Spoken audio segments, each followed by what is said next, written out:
Jangan lupa like, komen, dan subscribe. Serta aktifkan lonceng notifikasi.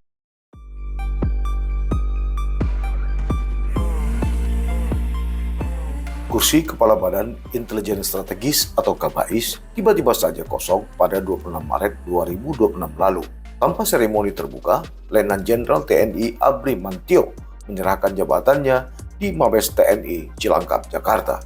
Tapi peristiwa yang berlangsung tertutup itu justru memunculkan gema besar di ruang publik, memicu pertanyaan tentang apa yang sebenarnya terjadi di balik dinding institusi intelijen militer tersebut.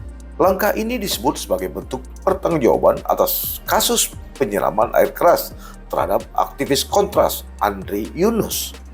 Maklum saja, waktu kejadian begitu berdekatan dengan pernyataan Andri dalam sebuah podcast yang menyinggung isu sensitif tentang remilitarisme, sehingga membuat kasus ini tidak lagi berdiri sebagai tindak kriminal biasa. Sebaliknya, telah berubah menjadi simbol dari ketegangan antara kekuatan sipil dan militer, antara kritik publik dan respon institusional.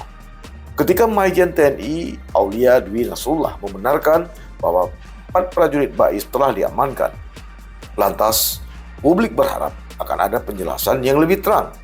Namun yang muncul justru pernyataan singkat tanpa kejelasan apakah pengunduran diri Yudi Abri Mantio merupakan langkah sukarela atau hasil keputusan internal.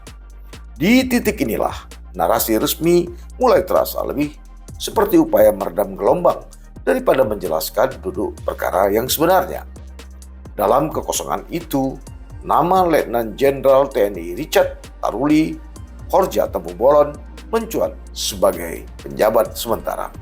Sosok yang saat ini menjabat sebagai Kasum TNI itu dipandang sebagai figur penyeimbang, tidak terlalu dekat dengan pusaran masalah di BAIS, namun cukup kuat secara struktural untuk menjaga stabilitas.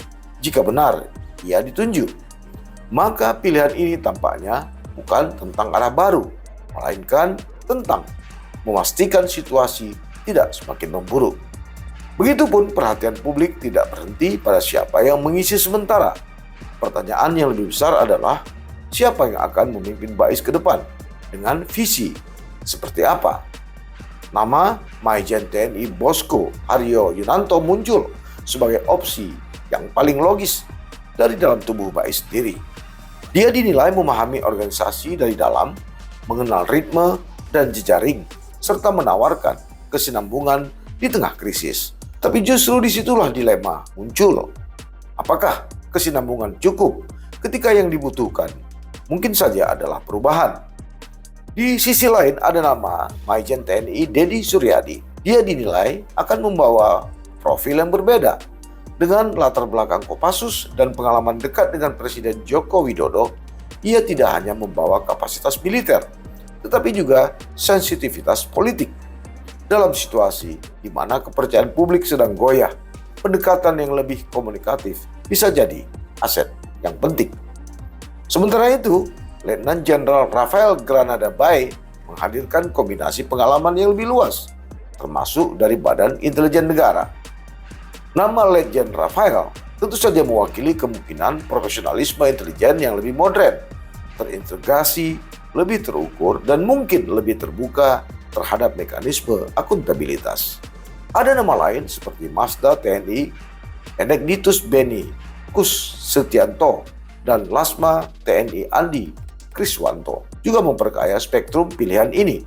Yang satu menawarkan perspektif lintas matra dan pengalaman internasional, sementara yang lain membawa fokus pada pengawasan internal, sesuatu yang menjadi sangat relevan setelah insiden beberapa waktu lalu.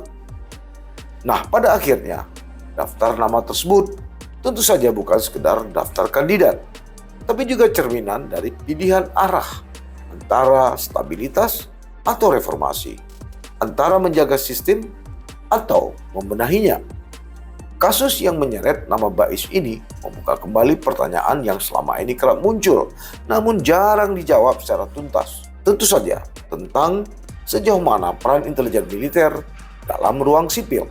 Itu sebab ketika kritik terhadap remilitarisme justru diikuti oleh kekerasan, maka publik tidak hanya melihat sebagai sebuah insiden, tetapi membaca pola yang lebih dalam.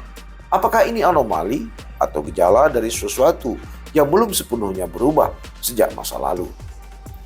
Di titik inilah yang dipertaruhkan tentu saja bukan hanya jabatan Kabais, tetapi yang diuji juga adalah kredibilitas TNI sebagai institusi profesional di negara demokrasi bernama Indonesia. Itu sebab penunjukan pimpinan baru memang penting, tapi tanpa transparansi dan akuntabilitas yang jelas. Pergantian itu tentu saja beresiko hanya menjadi pergantian wajah, bukan perubahan arah. Karena pada akhirnya kepercayaan publik tidak dibangun dari siapa yang duduk di kursi, melainkan dari bagaimana kekuasaan dijalankan dan sejauh mana ia bersedia dikoreksi.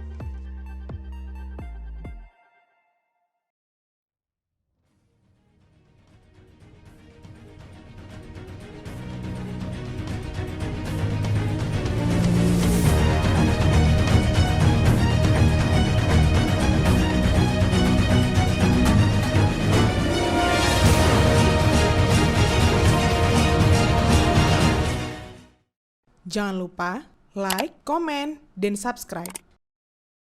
Serta aktifkan lonceng notifikasi.